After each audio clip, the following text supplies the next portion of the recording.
Ladies and gentlemen, we are back for another episode of the Tay Talks podcast. I do have, and I teased it last week with having him back on because I knew we had some more and more interesting things to talk about. Tommy Lee is back. Thank you so much, my friend, for coming back. Konnichiwa. Making time out of your busy schedule. Just say the whole podcast in Japanese and then you got to put subtitles on the Every whole thing. time that I ask you a question, it's just in Japanese. I'm like, Wakarimashita. I don't know what he's saying. Just a quick recap. So the last episode, you were a young man. You'd finished, what was it, Murdoch Uni? Murdoch Uni, did soft porn. Did soft porn. When he went to Japan, I don't think you were doing too much before then. You got into gambling. Gambling promotion through TV. So TV production, producing, directing, appearing on TV, hosting programs about gambling, there's thousands of videos of it. Yeah. Doing a little bit of other Japanese TV as well, not as much, but mainly gambling stuff. And then end up working for Square Enix and going to the US every couple of months and all these kind of things. And you alluded to famous people. Yes. Yeah. Couple of. So that came from the Square Enix? Yeah, it came from the Square Enix stuff because part of what Square Enix does is they've got an intellectual property called Kingdom Hearts, which is quite a big video game. It's a Disney product. So it's a Disney product. So Disney and Square Enix make this video game together. So I end up doing a bit of work promoting stuff in the Disney world. So I start meeting some people working for Disney and execs and borderline that Hollywood kind of area of people going to LA every couple of months. So I'm hanging around town in LA. Yeah. I'll just jump straight into the story because it's wild. I literally get off a plane, arrive in LA. Yep. The guys that picked me up, they're involved in Disney. One was in a Disney exec and one was like part of their team. And they've arrived at the airport and they're like, oh, we're going to go out for drinks. You want to come along? I'm like, hell yeah, of course. I'm in LA. I've slept the whole time in the plane. Let's do it. Are you getting first class these days? I was getting business. Not first. I was on business, which is nice enough. Yeah. Like Tokyo to LA on business is like a nice, solid flight. Yeah. So anyway, I'm well rested and I'm used to drinking with these guys anyway. And they're like, oh, we're going to go to the club and Johnny's there. I'm like, who the fuck is Johnny? Johnny. And I'm like, yeah.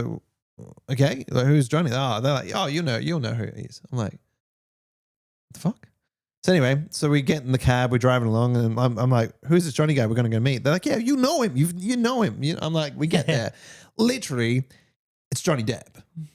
Like, no shit. Like, the Johnny Depp. I walk through Jack Sparrow, walk in, the guy's like, oh, they've literally got a bag as well of fucking snowflakes. Yeah. And we walk in and then he's already been on the snowflakes for a long time. Oh, really? He's basically comatose in the back of in this back room with a table that's just a mirror table. The whole table's a mirror.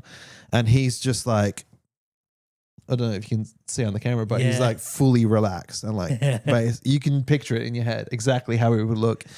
And I'm just like shitting myself because it's like, Johnny Depp. It's fucking Johnny Depp. Yeah. I'm like, hey, no response, of course. Yeah. And then we sit down and then we proceed to have a white Christmas and he's just there. Yeah. He's about as far away as we are right now. Wow. And there's no conversation. There's nothing beyond the fact that like this guy that was next to me, the guy that worked at Disney, he's like in his ear a couple of times and that's about it. And it was just the weirdest experience I've had meeting a famous person in that kind of situation. And he was completely fucked up his face. Johnny Depp, ladies and gentlemen. That's why he had to come back to episode 2. For that. For that. Well, that's one of them. The other one is actually a lot more wholesome. Which I know who this is going to be. And it sounds like this type of character would be a wholesome character. Oh, and it's video game related because if you're aware of Cyberpunk 2027, I think is it 2027? Maybe is it 2027? I forget the name. Anyway, Cyberpunk. I should know because I did promotion for it, but fuck. Anyway, so Cyberpunk. This person has come to Japan to do a talk stage session at Tokyo Game Show. And I'm there with Square Enix. We're doing like some video stuff. We're walking around and he's just walking around. Yeah. I'm not going to say his name because you probably will guess it by the time you already know. But it's Tom Hanks. Yeah. He's just walking around, no security, Really? Nothing. Just it's Tokyo Game Show. It's the business day, so it's a quieter day. There's only business people in there, and it's just Keanu Reeves just walking around, checking the booths out, Really? just wandering around. It was when he did that stage presentation with like Breathtaking was around the same time because he was promoting Cyberpunk. It's a massive meme or whatever. So he's doing these stage talks on all the game places. And he's literally just walking around. And I was there with me and the other guy on the YouTube channel with me and the team from Square Enix. We're like, we should go over and say hi. So we walk over and I'm just like, oh, hey, like, love your stuff, whatever. And he literally puts his hand up for a high five and I just give him a high five. And then he's talking, he's like, oh yeah, he's like talking about how he loves some Square Enix games. He's like, he's really excited to be in Japan. Talks to us for like 2-3 minutes. Yeah. And then just went on his way. No security was the wildest thing. He's literally just walking around. Yeah. You're like, that's Neo. That's Neo.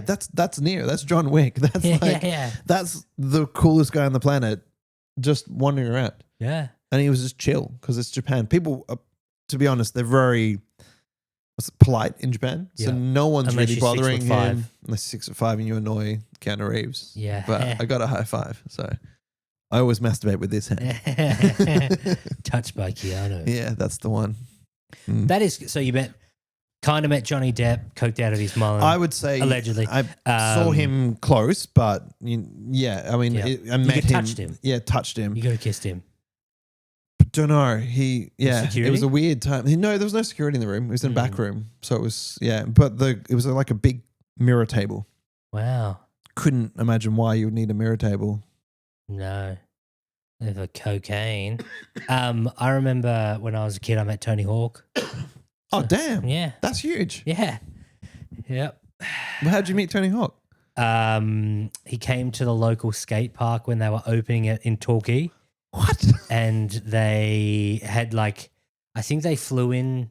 I can't remember if they had a vert ramp or something like that, if it was there just for that one time and they flew him over. And everyone lined up. All the kids went and saw him. He rocked up 2 hours late, which is fair enough. It's Tony of course, Hawk. it's Tony Hawk, yeah. And he did the opening for the skate park, I'm pretty sure. Damn. Either that or it was a fever dream. I really don't know. Well, yeah. But I have a thing. I'm sure I have a T-shirt with signed by Tony Hawk? Signed by Tony Hawk. Oh, that'd be worth a lot of money. And I'm pretty sure I had, because I was one of those kids, a poser kid that always had a surf T-shirt on or a skateboard T-shirt or something. Never did either of them. It should have had a picture. I should have a picture of KFC on my shirt. That's it. Or McDonald's or something. It's a good shirt too. Met him, got his autograph, and I think he was like, "Oh, that's a cool shirt." Oh, the McDonald's shirt. Yeah, no, wow. Skate shirt. Yeah. Should have been a McDonald's. Wow. Yeah, I mean, so I've met some people. I think it's hard in Australia because not a lot of famous people come through Australia as much as obviously LA and Tokyo and things like that. LA that's where they live.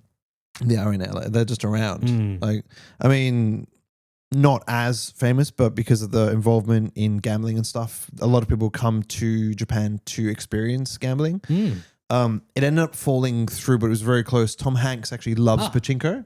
Wow. It's Tom Cruise actually, but yeah, Tom Cruise loves pachinko. But there was a big thing where he's releasing a Mission Impossible pachinko machine. Oh, really? And it ended up falling through, but we got very close to doing this big thing with Tom Cruise. That would have been cool. Didn't meet him in the end, but that was a close one. He would have blended in though, because he's tiny, 5'2". Yeah. The other one was didn't meet them, but when Derek came out, Ricky Gervais's Derek, they were looking for people to translate Derek into other languages. So I actually reached out and did some translation into Japanese, and then ended up getting a thank you from Ricky Gervais over Twitter, which was nice. Oh, that's cool. I was like, that's fun. That's an acknowledgement of my existence. And then you're like, can I open for you? Yeah. Do you have any open mic spots? How do I become great? Yeah. Teach me. Something that, someone reached out to me about the last episode and asked the question because I brushed over it, and I get the second chance here to talk about it. Your DJ stuff. We didn't speak about Oh, that too like much. the radio stuff? Yeah. Yeah, So, so- on the radio for, what was it, 3 hours a week? 3 hours a week. Yeah, it was talkback. So it was largely just me talking. Mm-hmm. And then we'd play about 6 songs an hour, which when you think about it, that's not a lot considering. Yeah. So it's mainly talking. That was on FM Osaka, and it was syndicated to 43 of 47 prefectures, which a prefecture is like a little mini state city kind of thing. So it was basically the whole country would listen potentially to my radio spot. 43 out of how many? 47. Okay. So there's a few that didn't have. I think Hokkaido, which is the northern island, didn't have it. And there's a couple of time slots that Tokyo didn't have it. So technically was missing that population, but it was largely national broadcast. Nearly all of Japan, your radio station. Yeah, and we had a rating of, I think it was 23%, which in radio terms is quite a high number.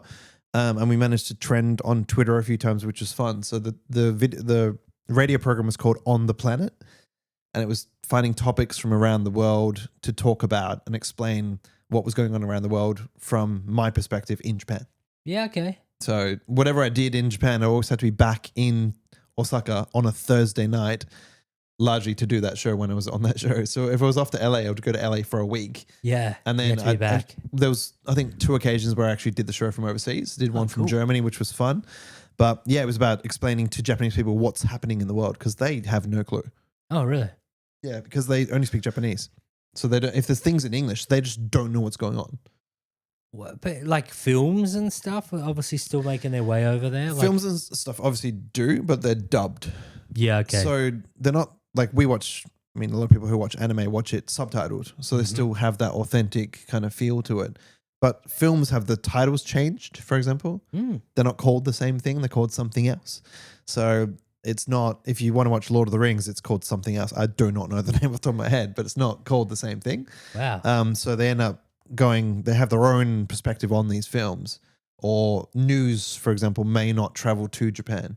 Oh. So every week I would get a guest from overseas. It could be like, a high school student in America or like I had a doctor from Afghanistan on the phone one time, just like chatting to these people from around the world. So I would speak in Japanese to the audience, then speak English to the person on the phone. And I'd do that in real time. So I'd have someone on the phone and I'd be like, hey, how's it going? Like, ask a question. Then I'd be like, oh, blah, blah, blah, blah, blah, blah, in Japanese. Yeah. And then go back and forth for like, that was like a 15-minute segment I would do every week. And that hurt my brain. Yeah, I imagine so. Yeah. How big of a, do you reckon you were, it's probably hard to quantify, but like as a celebrity, how big do you reckon you actually got over there? Like, could you walk the street and people would be like, hey, that's Tommy?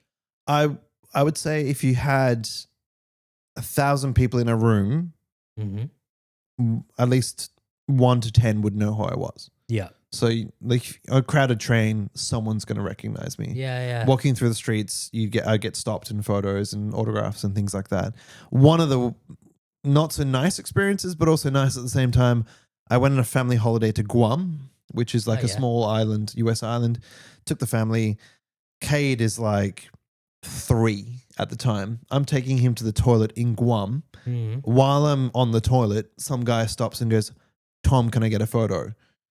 While I'm on the toilet. And then there's literally no one to take the photo. So he gives his phone to Cade for Cade to take the photo of me and him in Guam airport in the toilet. That's so weird. No, shit photo. Yeah. Yeah. And I slapped Cade. Yeah. Yeah. These years later, I slapped He knows. him. Yeah. Yeah. We met in Guam. Yeah, wait. What? Yeah. So crazy. I'd say relatively famous. I had 100,000 followers on Twitter and stuff, and like a YouTube channel, which my personal channel was smallish. It's about 30, 40,000, but the channels I worked on, one of them had 1 million subscribers, and the edamame one was smaller. That was a US audience, but that's a couple of thousand, but the videos had like millions of views and things, and then on TV at 9 o'clock at night a couple of times and things like that. So relatively famous. Yeah. Are you making like decent money? Yes. Yeah. Okay. I was making good money back then. Yeah. I did at the same time do stand-up in Japanese as well. That made no money, but all the other stuff made money. Yeah. So it was like I could have side projects that were irrelevant. So I would do, the radio doesn't pay a lot, but it's fun, so I would do it. Yeah. Because the other jobs would be I'd go to a pachinko parlor and shoot a documentary and get paid like $6,000 for 8 hours work back in the day. Yeah. Hence why I could go to LA and have a white Christmas with Johnny Depp, and it was okay. But yeah. So we went back in time for the DJ stuff, Yes. but so you met Johnny Depp, you met Keanu Reeves. This is at the same time. Obviously, you're still doing the DJ work. You're still doing the gambling stuff. Yeah. So, did you transition into more on TV roles? Yeah, the whole time was largely on TV, but I did do a lot more on TV towards the end as it became just financially a better decision to be on TV rather than making TV. Yeah, because you were saying that in the first episode that your first role was in that, I can't remember the name of the TV show, but you dressed up. Yeah, you're in a suit and with a baseball bat and stuff. That was, so we were doing that. But that was when I was an assistant director. I was employed by a company. So it was limited. I could only make $1,700 a month. Yeah. I'd gone freelance and then started my own video production company by the end of it. So whatever I was getting paid, I was getting paid. So I'd negotiate rates and things. So it was one TV appearance, you're getting paid thousands of dollars for one appearance. Yeah, it's great.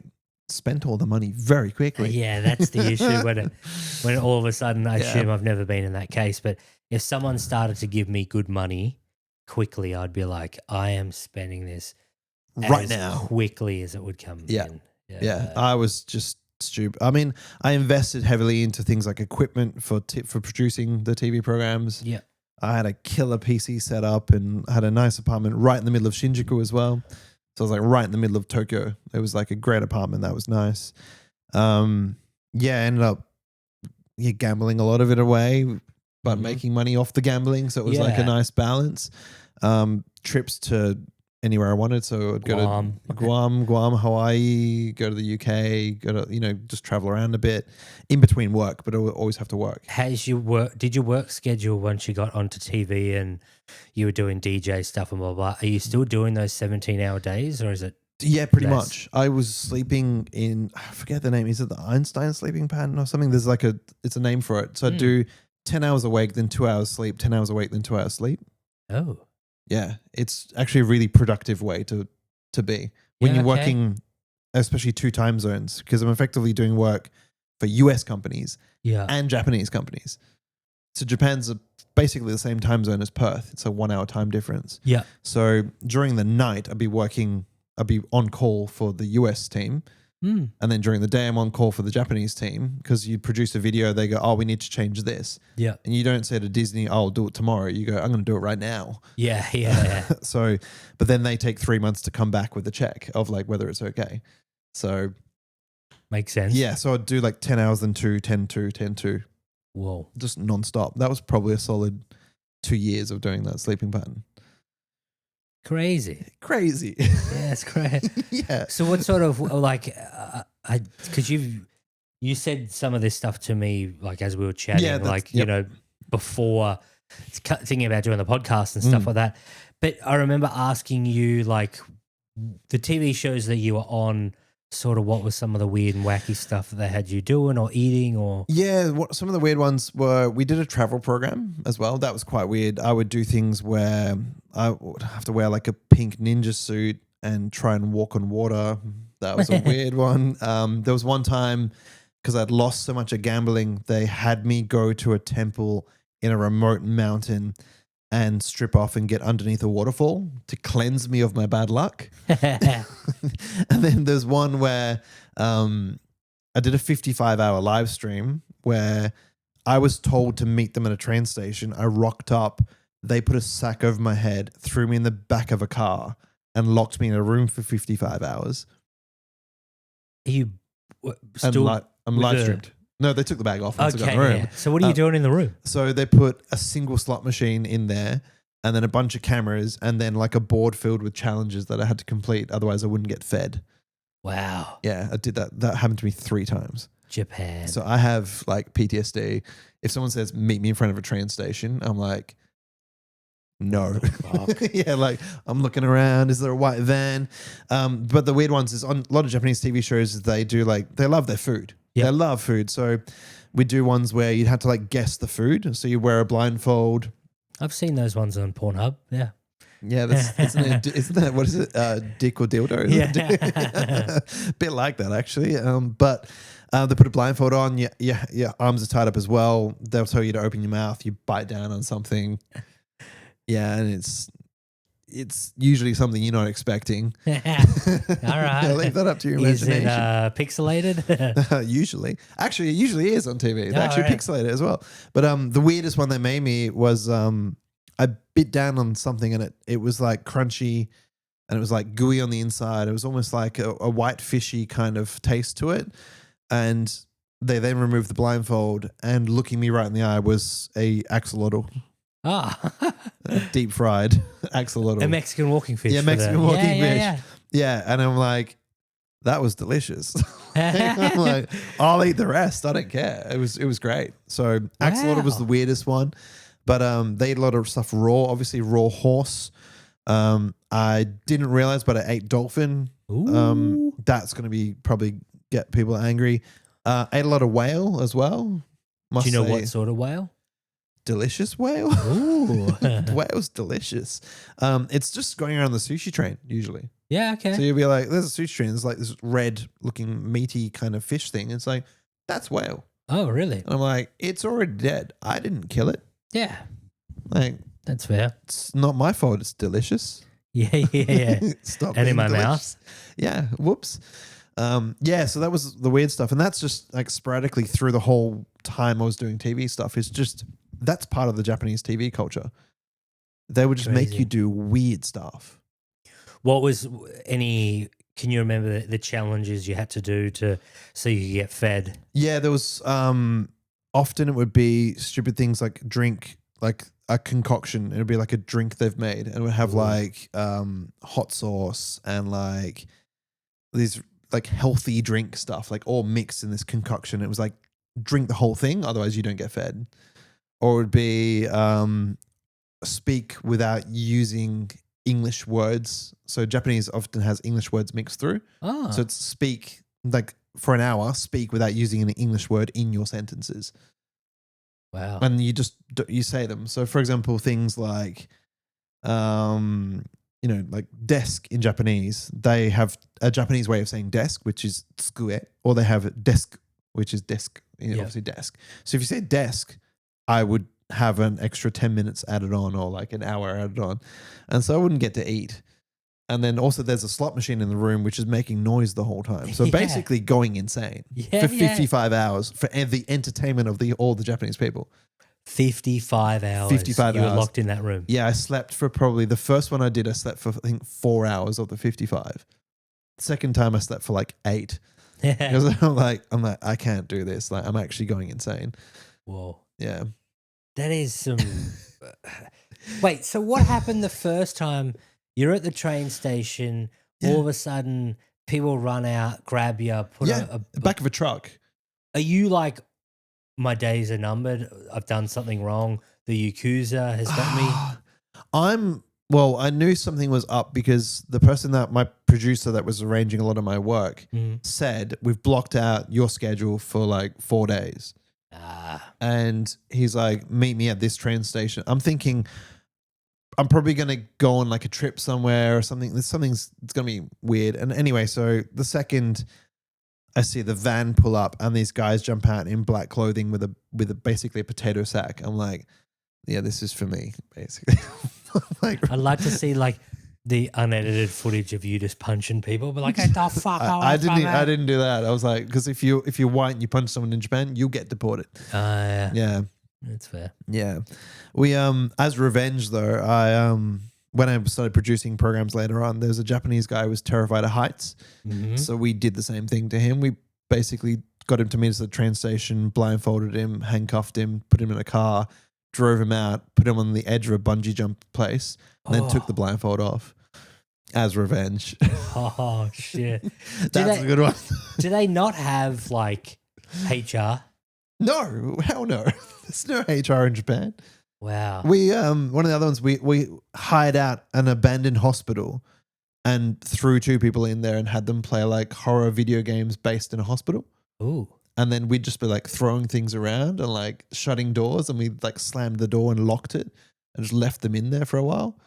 Wow. And there's like all the syringes and all like the scalpels and everything's just left there because it's about to be demolished in like a couple of days or something. We rented it out and just threw people in there for fun. Fuck. And then abandoned fireworks factory was fun as well. We rented that out, put 2 guys in there and go put like there's a video game in a room. Go and complete the video game and then you can come out. We gave them the camera and they went in, and then we would just walk around like throwing rocks at things or like Hopefully it pouring wasn't blood. matches. Yeah, I thought about it. But that was fun. And like, yeah, we just do stuff like that. That's just Japanese TV. So like you can't obviously do any of that stuff here in Australia or majority of places because you just get a lawsuit and go to. It's a shame. Yeah. It's like it's so funny. Like it's hilarious watching people genuinely think they're about to die. We should have like a Japanese station dedicated in Australia that we can just put on to watch crazy shit. I think so. I think, well, a lot of it's on YouTube now. So that's the good thing. But I was actually chatting to someone else in the scene the other day. It's like, we should make a Japanese game show, like produce one out of Perth with Perth comics, because a lot of us, we don't give a shit. Like we'd do it. Like, you know what I mean? Like we'd do some crazy stuff. That's a YouTube channel for you right there. Yeah. You've heard it here, folks. Ladies and gentlemen, in 2027, we are making a Japanese game show. Australian game show. Perth scene Japanese game show. I don't know where we're up to. We had a break. Sure. We had to check the footy scores because we're both gambling. Yeah, I can't help gambling. If I don't have a multi on, I just shake. I'm like... Did you find when you're in Japan, obviously you were doing a lot of gambling. Was it mainly just... Because you were obviously gambling plinko. What is pachinko? Pachinko. So it's like the balls shoot up into this little thing. There's a screen in the middle, and it goes in a hole. And then the screen things happen, and then you might win some balls. Yeah. That's it. Is skill to it or just luck? Mostly luck. Yeah, it's mostly luck. I mean, the slot machines, there's a little bit of skill because it actually spins. You got to stop the 7 at the right spot to try and get it, but it won't line up unless it will let you line up. But it's a little bit of skill. But I was doing sports bets in Japan. Oh, really? Which is illegal. So I technically didn't, but I did. With the VPNs and stuff. Bitcoin.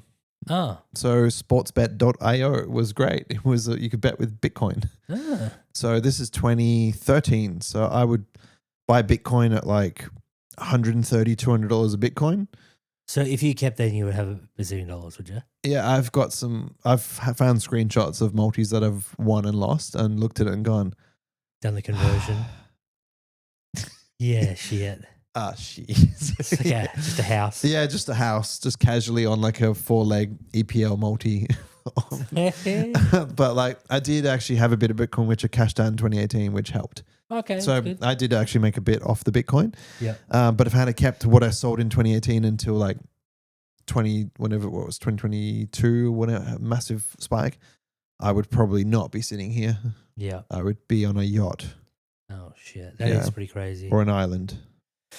Yeah. Oh well. You had fun at the time. I did. You can't dwell on that stuff. Can't dwell on that stuff. But I guess like the big thing was, so Japan, obviously, while I was there, the gambling stuff was good, but the comedy also did a little bit of stand-up. We've obviously met through comedy. So I figured it's probably important to touch on. I did about 3.5, 4 years of comedy in Japan in a duo.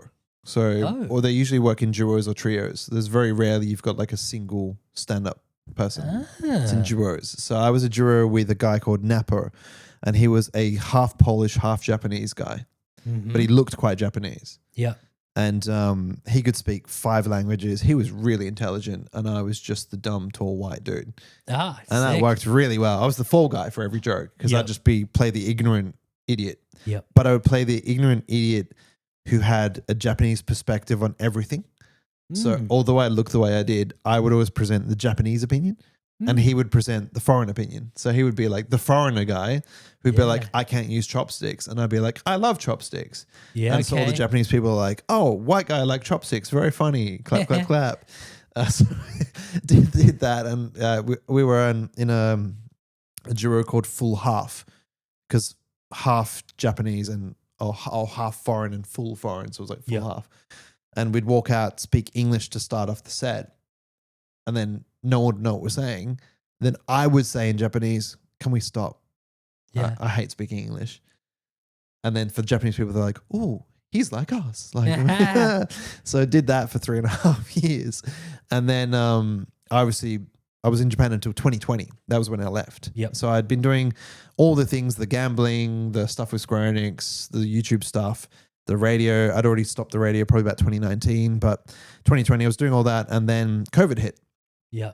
Which just changed everything because all my contracts were rolling contracts, 12 months that ended in March.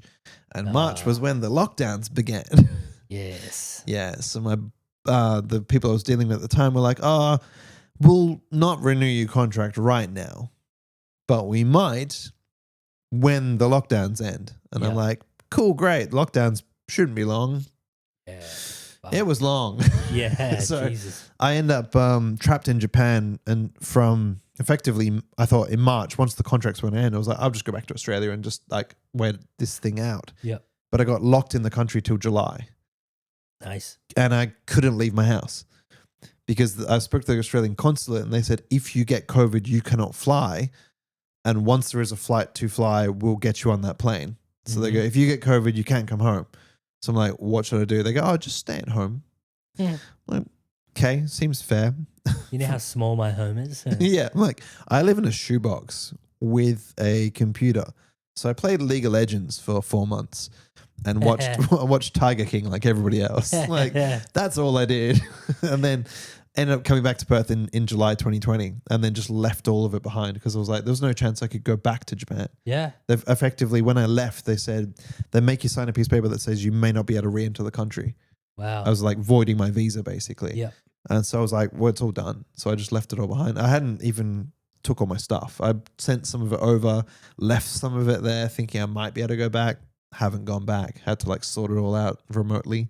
So obviously you were there for, was it 13 years all up? 13 years total, yeah. So in that time, unfortunately, finished up with your wife? Yeah, they came back in 2018 to Perth. Yep. And I was still in Japan. So they moved to Australia before me. Yeah, so we'd been sort of like separated for like a solid 2 years at that Yep. point.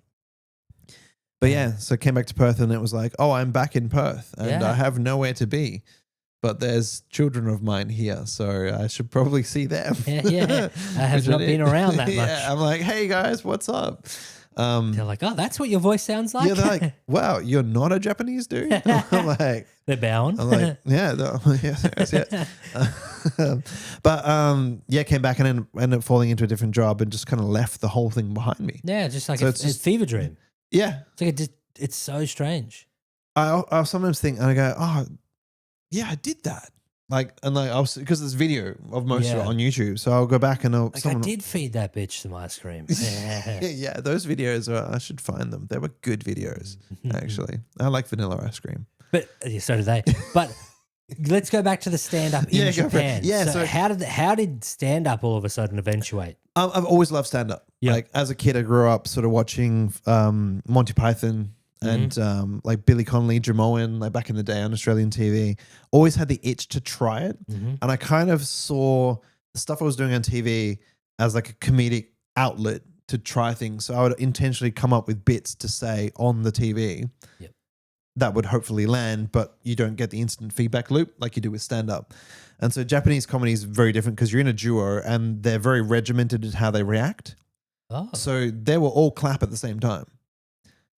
So you get a lot of applause breaks? Yeah, it's like clap, clap, clap, clap, clap. And then you go. And it's not like they're laughing. They're kind of, oh, yeah. And then they'll all laugh together. Like that's the punchline. Here's the point. All laugh at the same time.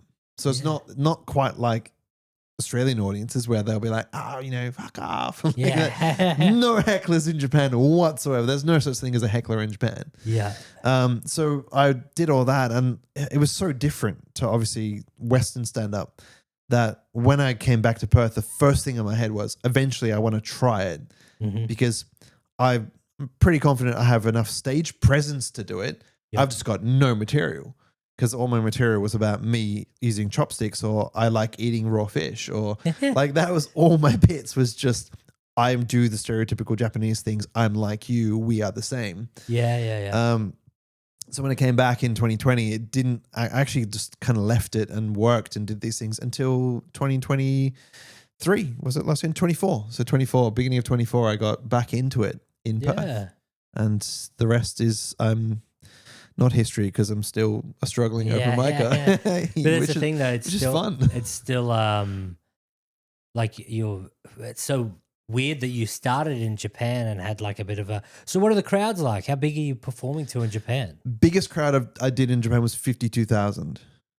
So Who, Kevin Hart over there? no, so it was part of a big show. It wasn't just me, but that was part of actually like a radio / stand up kind of like thing. So I got 3 minutes in front of 52,000. That was fun. That was different, but it's not stand up at that stage. It's literally a performance. Yeah. To specks of little faces. So was it arena? It was an arena, yeah. It was Osaka Hall. Osaka Jeez. Castle Hall. So it's 52,000 people. It was 2018. Majority of the time, it was about 500 was the usual crowd at like a normal stand-up thing. That So one still particular like one was... here. Yeah, 500s. You don't get 500s in Perth. No, you're doing like the Astor Theatre or whatever it is. Or, yeah. But yeah, 52,000 is obviously, technically, that's the biggest crowd. But it's not really anything because it was like just me talking for 3 minutes, and then the end of my set, I had to break into song. Yeah. That was an agreement that my whole bit, whatever I did at the end, I broke into song to sing Michael Jackson's "Heal the World." It's so weird. Yeah, it's just like I wish there's videos somewhere of that. There's photos and I'm like, I wish there was because that is so bizarre. Because I do this thing, I walk out and I say in a really racist accent, I'm like, hello, everybody. I'm Tom. Nice to meet you. And I'm like, guys, that's not how I talk. And then I break into like a different thing. And then I end up singing Heal the World. Like, it was just so weird. Oh, this is great. This is what I signed up for. Yeah. So you do stand up over there. You get some crazy crowds. You're averaging 500 people. Yep. Yeah. Then all of a sudden, COVID happens. You move back to Australia. Obviously, the wife and you have still split up. So you're finding your own feet in Australia. And I decided I want to do stand up again. Yeah. But you've also now had to find a job. Yeah, I've got a normal job. Yeah. I've like a normal marketing job. I sit in an office. It's the weirdest thing. I tell my friends from Japan, they're like, what are you doing? Yeah. Why are you in an office? Where's your baseball bat? Yeah, where's the vanilla ice cream? Like, yeah. And the pixels. But no, it's weird. So I do a marketing job. I'm like Facebook ads and Google ads, and I have dabbled in that through my whole career anyway, because when you do YouTube videos and promotion on TV, it's marketing really. So I always had an interest in it. And then I just got back and I initially thought I'd do the job for like half a year and then I'll probably go back to Japan. Yeah. And then while I was here and I was like, I enjoyed the lifestyle here more. I can sleep. Mm-hmm. I can have a social life. Yep. I can see my children. They know who I am. Mm-hmm. I'm not hitting people with a baseball bat, which I do miss. So, I mean, I could hit people with a baseball bat. You could. I could. That is a different career path to take, but I could. And yeah, I was just like, I don't have any desire to go back to Japan. Like, even I haven't gone back once since leaving. I haven't gone back. No. What's the sort of when you stopped working in Japan, those crazy hours, what was it like to come back to Australia? Obviously, you had a bit of a bridge between trapped in your apartment for COVID. That would have been even weirder. That was weird because you were like in prison. Yeah, I basically felt like I was in. How'd you get food? Uber Eats every day. Oh, really? Yeah, I ate a lot of Maccas. It was good. Wow. Yeah. I was a Twitch partner as well, which was handy. So I just streamed all the time. So yeah, because there's one whole portion of the story I completely missed. I played Street Fighter 5 professionally for like 3 years too. We're going to finish up to what do you mean? So I was playing tournaments. So I would play Street Fighter 5, fly to tournaments as part of. Usually I'd loop it in, so I was going for something else, or I'd play like at E3 or Tokyo Game Show, do like a Street Fighter 5 tournament. So you're good? Yes. Yeah. I would say not. Well, win tournaments.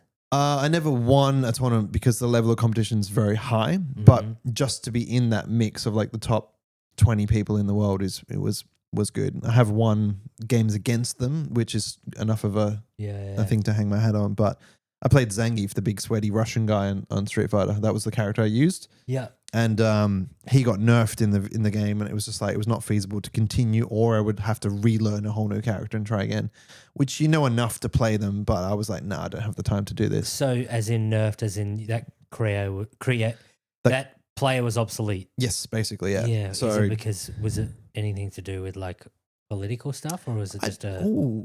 Good question. That's a great rabbit hole to go. I have not thought that. That could actually be why he got nerfed. But the new player is Mr. Ukraine, so he's the most powerful. Yeah. But that was probably 2017 to just before the end of 2019. So yeah, it was just under 3 years probably. Yeah. And I'd play tournaments like Red Bull tournaments or like Evo tournaments, where they're called, like different tournaments around Japan or in the US or in Germany and things like that. So that was a whole other thing. But how many places did you go in Japan? How many places? So I went. How many of the what were the prefectures? Yeah, I went to 46 of 47. So there's one left. Which one's that? It's called Saga. Is it just nothing's there? There's nothing there. They won't be offended if I say that. Saga's literally got nothing. I probably don't have electricity. It's fine. That's true. They have the delicacy is a kind of squid. Oh. That is all I've got. I've seen that in their porno. Yeah, we all have. The tentacles, yes. So 46 of 47, that was because I did those weird programs where I drive around in the car. So like the pink car program, we drove to every prefecture by car.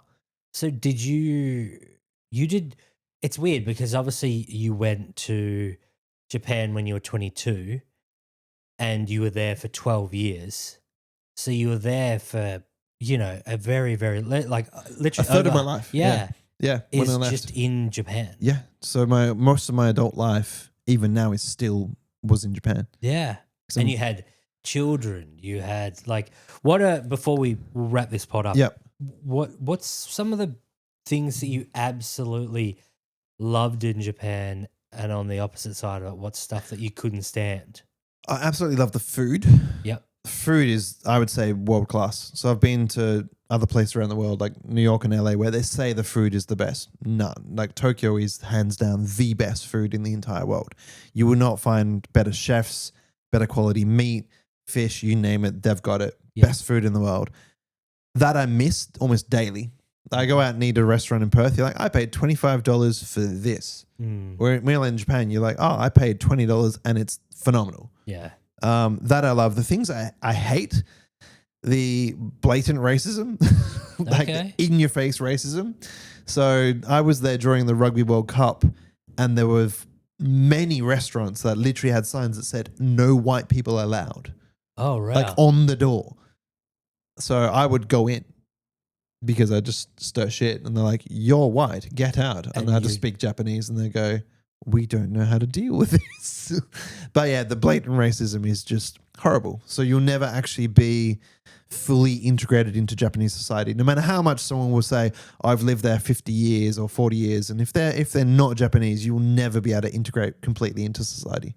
Isn't there a thing that Japanese people are still like very, even towards other Asian cultures and stuff, they're very like, no, they're not. We're number one. Yeah, we're number one. Yeah, very much so. So Japanese people will never talk bad about Japanese. I mean, there are obviously broad strokes, but largely Japanese people will always choose Japanese products over anywhere else. Mm-hmm. Samsung is not even in Japan as Samsung. They have to rebrand to something else because if it's Korean, no one's going to buy that.